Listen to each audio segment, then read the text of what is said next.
I've been thinking a lot about the gospel. Just wanted to take some time before my kids get up to share some of that with you. I think about Easter and all that's encapsulated in that we expect that God would come and do all of these incredible things. And yet last night, as we were just having dinner together as a community and reflecting on all that God is and has done, from the Exodus to today, it just struck me about what it meant for Jesus to take on the identity of being human, even when he didn't deserve it, and how that transforms us. This past week, I had a number of opportunities to just spend some time counseling with some people. Really terrible, hard stories, stories that don't have easy answers, stories of abuse and neglect and abandonment. And talking with some of these individuals and hearing their reality, that they don't believe that they're worth loving anymore. And yet that's also so desperately the thing that they want, but they don't believe that they deserve it. Takes me all the way back to all that God is, all that he's done, and the importance of both Good Friday and Easter Sunday. That Jesus, knowing right from the get-go, right from when Adam and Eve took that fruit from that tree and believed in that moment that they knew better than God, that God put into place a plan that he himself would come.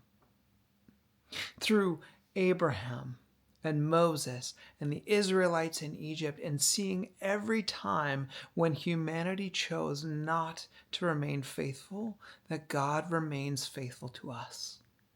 And that in that Good Friday night, that even before the meal, Jesus takes off his robe, takes up a towel, puts on the identity of a servant to wash his own disciples' feet. Something they themselves didn't want to do, something they knew was below Jesus. And yet, he took on the identity of a slave to serve. There's so much wrapped up in that goes all the way back, that humanity kept thinking and still thinks that we know better than our Creator, that we know better than God. And so we take this and we seize it and we keep screwing things up. And yet here is God in human flesh who takes on that identity of a servant, not lords it over them, but actually lowers himself and says, I'm going to serve you. You were slaves in Egypt. I will take on the identity of a slave tonight to serve you. To eat my flesh, to drink my blood, to establish a new covenant, one that didn't require all of these extra steps that kept failing time and time again, but one that would be established for all eternity, that anyone who would walk in that path would find freedom. And it doesn't matter what other people say, what's happened to you, what's going on, that the grave and the tomb are empty. And that because they are empty, we are invited into a new identity, a new place, a new hope. And that is the beauty of what Easter is really about. We can talk about Jesus, we can talk about the cross, and all of those things are important and they lead us forward. But for so many today who are struggling just to put food on their table, God offers us a new identity that says it doesn't matter what other people have said. You don't have to earn my love. It is given to you freely. And from that place of love and acceptance, now we are invited to come into the kingdom of God, and we can love others from that place.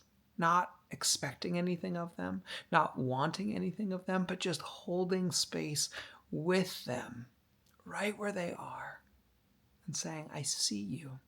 I see the pain. I see the struggle. I can't fix it, but I will hold that space with you because I know the one who does love you, who does want to walk with you. So today, the question is, what spaces are you in?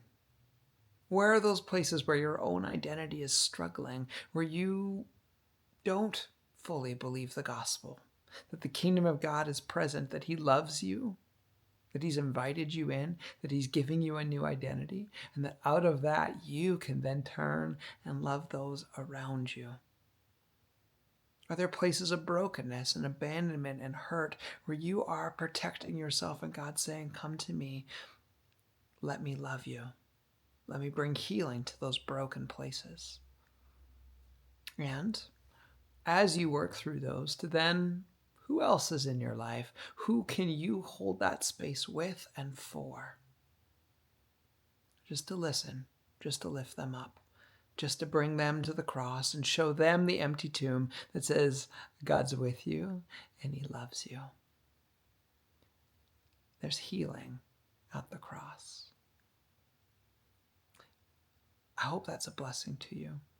It's something I'm working through as I think about my own identity and who God has made me to be, to just hold that space with others, to seek health, to see his kingdom come on earth as it is in heaven through tangible, practical ways. God bless you.